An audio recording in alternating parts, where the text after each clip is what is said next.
Hello everyone from Coin Engineer. Today I will talk about how to use futures trading, or in other words, leverage trading on Binance with you. Beyond all the technical details, I will also share my own experiences and the principles I try to apply. Thus, you will gain insights not only on how to open trades, but also on how to manage your trades, that is, your transactions. As you know, at Coin Engineer, we share almost every type of content related to cryptocurrency. We strive to be a guide for our brothers, friends, and siblings who are new to the market to provide them with benefits. In fact, if you know the answer, please respond to people with questions in the comments so that a family atmosphere can be created. We would really appreciate that. Also, we would be very pleased if you liked the video. So let's move on to our video. We are on Binance's homepage, Friends. As you can see, there is a futures section here. In front of us, slowly, USDM and CoinM options appeared. Here, CoinM is the panel that allows us to trade with cryptocurrencies. So let's say you are accumulating a cryptocurrency and want to hold it long term. It could be Ethereum, BNB, Ripple, it doesn't matter.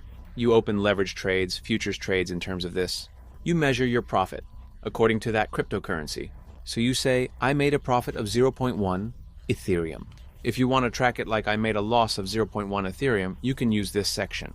But usually, USDT is preferred, friends. Since we open trades with Tether here, we see our losses or profits in terms of Tether.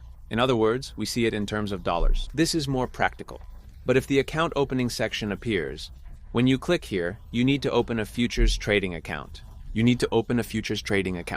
At this point, you can use the link we left in the description. This way, there will be a commission discount on your trades. When your futures account is opened, our futures wallet, will also be active. Let's say overview. Here we can see all our wallets. As you can see, there is a futures wallet. As you know, our normal trades are in spot. Now, we need to transfer some balance to futures so that we can trade with it. Let's come to spot from here, friends, because we will transfer from spot. Let's call it a transfer. Let's say fiat and spot. And at the bottom, USDM futures. Let's transfer all $500. When I return to the futures section, the USDT has arrived here, friends. We will move to the panel, but before moving to the panel, I want to give you some information about certain terms.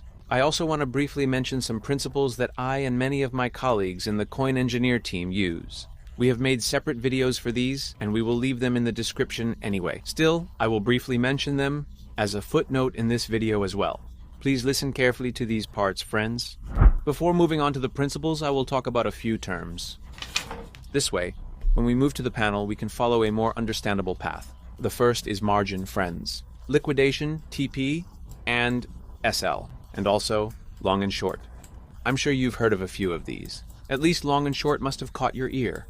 Being aware of your liquidation price or understanding what adding margin means is actually very important for developing a strategy, friends. TP and SL can again be thought of as a kind of safety measure. Long and short are also very famous terms we use in the market. Now let's say there is an X coin, okay? $100. The price is $100. I believe it will rise. I would open a long position, right? Long rise. I make money as it rises. Short position or shorting or selling short. These are all the same thing. I make money as it falls. Let's say I will open a long position. As you know, there is leverage in futures trading.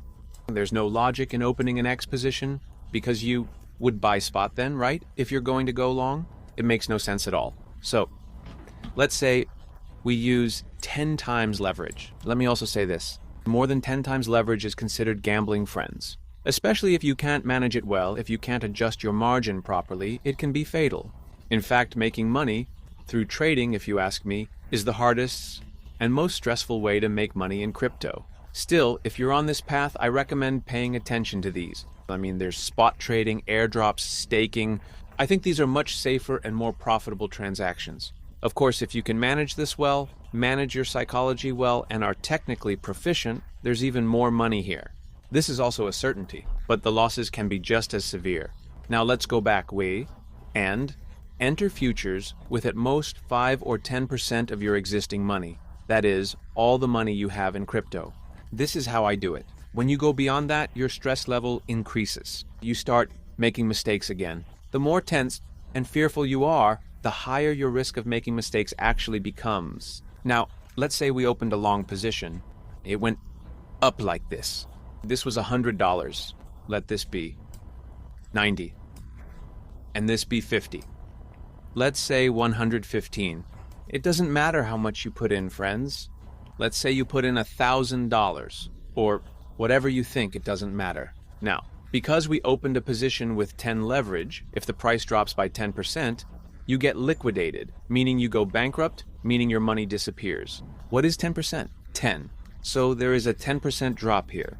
In short, in such a trade, let's say I'm going long on Solana, and let's say the price of Solana is $100. My liquidation level would be 90. Why? Because I opened with 10 leverage. If I had opened with 20 leverage, it would have been 95. If I had opened with 5 leverage, it would have been 80, and so on. These are just examples. But now, let's touch on the concept of margin, friends. Let's say I opened a $7 trade on this product, but I have thousands of dollars. I opened this trade and added a bit of margin on top. Margin is actually money. I added money. But this doesn't mean you're enlarging your trade. It means you're protecting your trade. I will also demonstrate this practically. When you add margin, you lower your liquidation price. Let's say my leverage is 10 again, and $100 dropped to $90. But my liquidation level is $60. This thing we call margin can be added or removed later.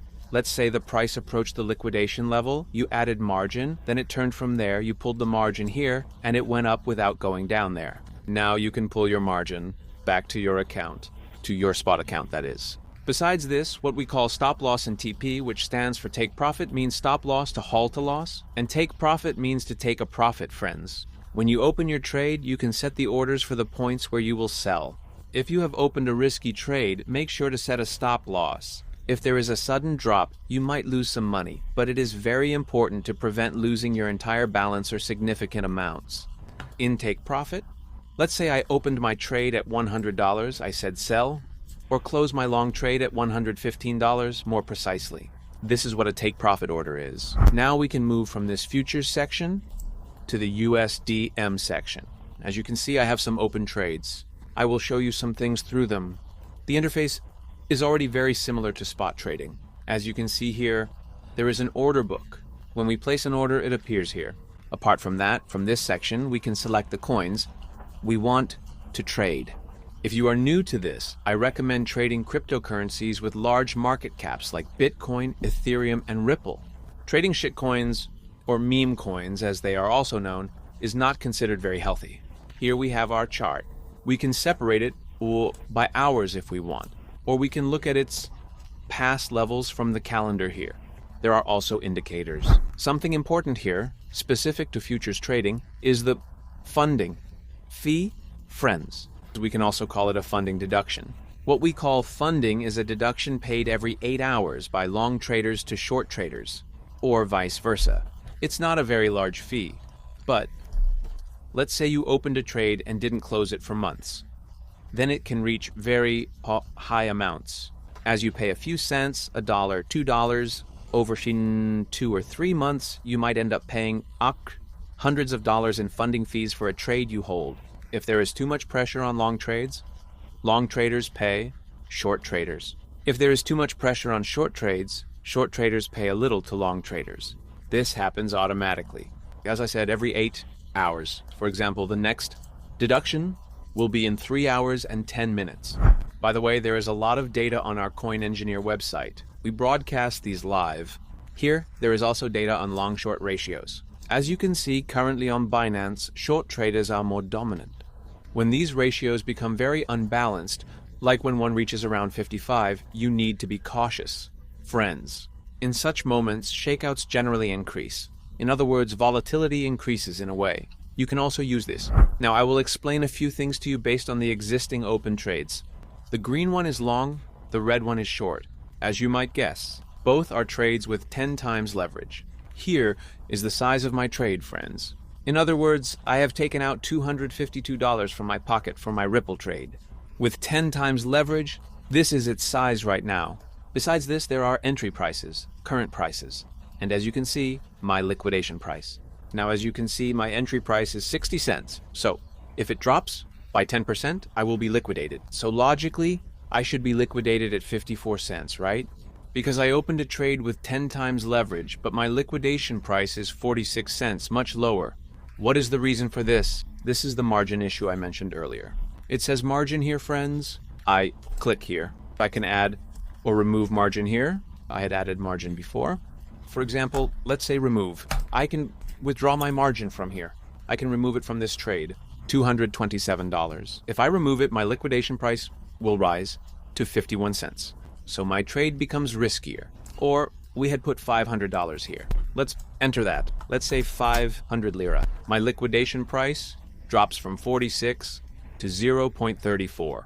So it becomes much, much safer. This is my margin, friends, and the act of adding margin happens in isolated trades, as I will explain shortly. Here, let me mention, while we're at it, there are cross trades. In cross, the exchange adds it automatically. Let's say you have $200 or $300 in your futures wallet that you haven't used in a trade, and you opened a cross trade. Automatically, when needed, it intervenes in your trade with that money.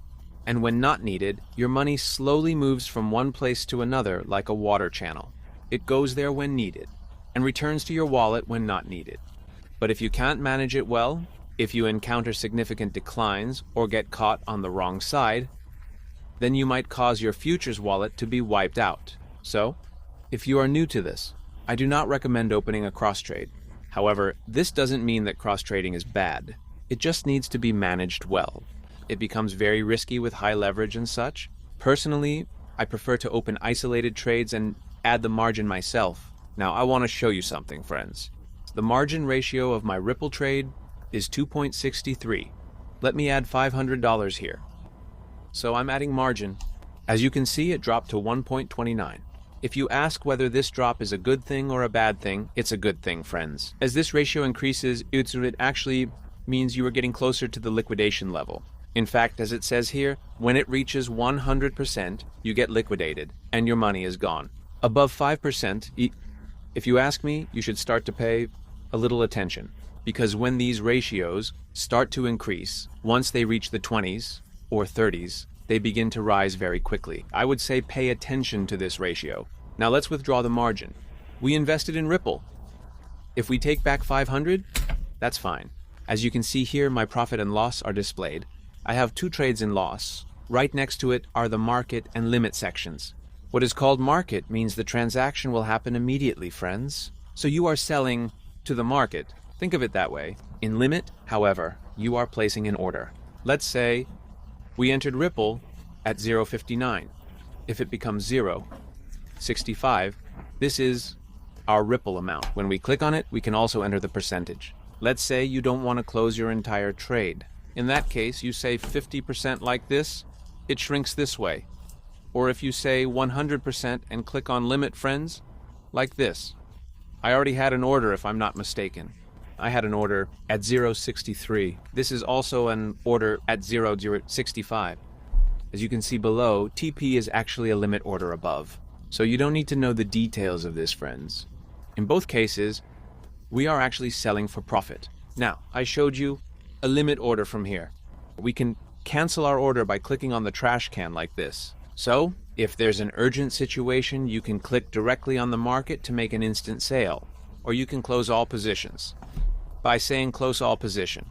Other than that, if you're not in a hurry, what I would recommend is clicking on the TPSL section and entering both the point where you want to take profit. At 0.65, as you are the radio sensor hakter, and the point where you would sell. So, at a loss here. When you say confirm, as you can see, both of your orders are processed here. Let me cancel it like this. This limit market order, as you can see, is also available here. So we are selling from here. But we can also use a limit order or market order when opening our transaction. There are many options here, but understanding the difference between limit and market will be sufficient. As I said, it is also referred to as market or spot, and it ensures that your transaction is executed immediately. As you can see here, there is no price section. When we click on market, it only asks how much we want to invest. If I say buy long, it would open the transaction immediately, but with a limit, we can set a specific price. So we would say open long if it reaches 55,000. It immediately appeared in the open orders section.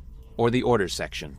Let's get rid of this as well. If you are trading in large volume cryptocurrencies here, limit and market will suffice for you, friends. You can use these, or if you want to ensure your transactions, you can also use stop market or stop limit if you are trading in small market cap, low volume cryptocurrencies.